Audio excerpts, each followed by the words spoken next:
people are going away from non-profits to for-profits, or they're doing hybrid models where they have a non-profit and a for-profit. And that's because the Section 25 company actually has a lot of restrictions that make it difficult to operate. So you can't have income, for example, more than rupees 25 lakh a year, otherwise you lose your tax exemption, and things like that. And so for that reason, we're actually seeing, for example, Umesh's company is a pure for-profit. It's not a Section 25 company. What is your company? Is that pure for-profit? And you're also a pure for-profit. So we're actually seeing lesser and lesser people doing non-profits, and we think that's a healthy trend. And frankly, what it means is that you have to live or die by the quality of the services that you provide, and so you end up treating your customers, you end up treating your suppliers, whoever that might be, the person from the bottom of the pyramid, you treat them with respect, you treat them with the right sort of empathy, and you create products that actually work for them, that add value, and if it doesn't work, they're not going to buy it and you're going to have to change it. And so there's a much higher level of accountability. In the non-profit or the Section 25 model, you go and apply for grants, and the grants come in, and now that begins to kind of corrupt the process because you're doing what the grant donor wants you to do and not really what your customer wants you to do. So we actually like clean for-profit models. If you can create a value proposition that works, you can create a sustainable business that will then be able to raise funding, hire talent, scale, and have much more impact than otherwise possible. So, no, I think I agree. A parallel story was in the cooperative movement. There was a big concern years back that cooperatives couldn't attract commercial capital, and all our intelligent minds actually created an entity called producer company.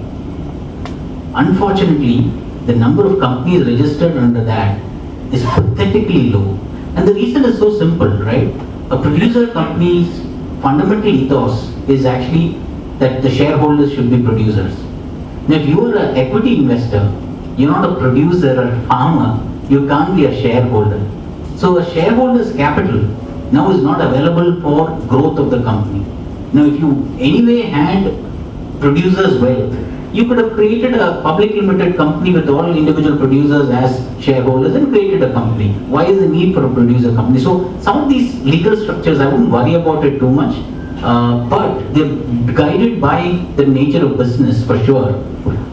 If you really if you wanted to make sure, and that's a big argument that Mohammed Yunus makes, that he defines a social business where the investment by the whoever is the capital provider should be limited to the capital that has been provided. So no profits, no losses. He calls it no dividend type of a business. He calls it not social enterprise, he calls it social business.